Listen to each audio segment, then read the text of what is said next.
On August 17th, 2014, the body of 15-year-old Tina Fontaine was pulled from the Red River in Winnipeg.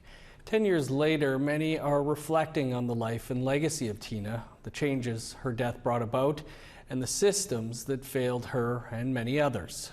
For more, our Truth in Politics panel is here. Jennifer Leywitz is with Pasqua Harbour Strategies, and Niigaan Sinclair is a columnist with the Winnipeg Free Press. Niigaan, Jennifer, thanks as always for being here. Niigaan, we'll start with you. And how do you reflect back on first hearing about the death of Tina Fontaine and what followed in the days after? It was a time coming out of the Idle No More movement, which had really gripped the country at the time. And there was a kind of a hyper awareness, particularly in the Indigenous community, over the mistreatment of Indigenous young people in particular, but also women, girls, Two-Spirit peoples. And so there was a real movement to want to honor her. There was also a person who died at the same time, a hero in our community in Winnipeg, Farron Hall. And so they both died within a few hours of each other, or been found, within a few hours of each other. And so it was a real tragedy in Winnipeg. It gripped the city. And I knew the Indigenous community would respond, but I wasn't quite prepared for the huge amount of reaction in the non-Indigenous community. Thousands of non-Indigenous Winnipeggers came out to honor Tina, her family. And for the first time, I think in my memory, for the first time in my life, I saw non-Indigenous peoples in a small way taking some responsibility for what was happening, the genocide that Indigenous women, girls, and Two-Spirit peoples were experiencing. Jennifer, I wasn't even living in Winnipeg at the time. I was living in Thunder Bay, but remember hearing about it for sure. Tina Fontaine's death garnered global attention. What do you think it was about Tina's death that finally had the world paying attention to missing and murdered Indigenous women and girls? I think her age, for sure. I think how young she was, but not just that. When you read about the stories about how much she had already endured in her lifetime by the age that she was when she was found, really highlighted how the system was failing. And not just, children that go missing, but the fact that, she was already being exploited at such a young age. How did so many people allow this to happen and to get into harm's way? Yeah, lots of tragedy in that family. Her father murdered as well. She's lost a brother, cousins. Niigaan, following her death, the Bear Clan Patrol came out of hibernation. Other initiatives started, like Drag the Red. Changes were made to the child welfare system in Manitoba. The National Inquiry happened. You wrote in a recent column that when history books are written, Tina will be recorded as one of the most important contributors to change in Winnipeg and Canada. Can you talk about that?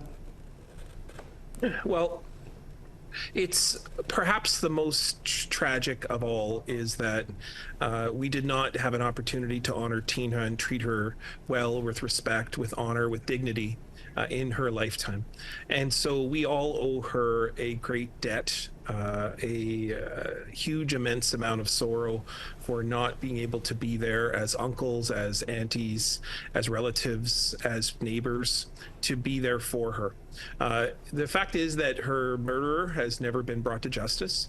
The changes that really need to take place in some of the areas that were the front line designed to support her, or were supposed to support her, that's the child welfare system, the paramedics, the police officers, really all of those systems that drive Indigenous peoples into poverty. And while they may have good intentions at times, they certainly failed in this regard and continue to fail Indigenous young people daily. And all of those changes still have not taken place to the immense amount of challenges that continue to face, because Tina Fontaine's story isn't alone. It continues to happen within not just the streets of Winnipeg, also within the entire prairies, within huge urban centers like Vancouver, Toronto, Montreal, and in fact, maybe we not even talk about this globally.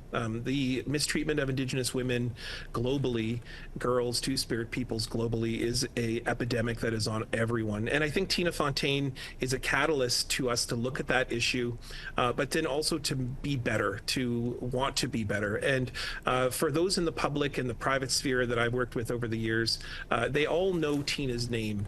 They all know that changes need to take place, but perhaps they don't know how those changes need to proceed. Jennifer, yeah, good points there, Nigan. I mean, the U.S. is dealing with this now. Australia tomorrow releasing a report on missing and murdered Indigenous women there. Jennifer, what do you see as Tina's legacy, and how could we as society do more to honor her and that? I think for her legacy, we see a child that was strong and resilient, but also was failed heavily by every single system around her. I think that this opens the conversation around the systems that were designed when it comes to child welfare and our youth falling through the cracks. But not just that.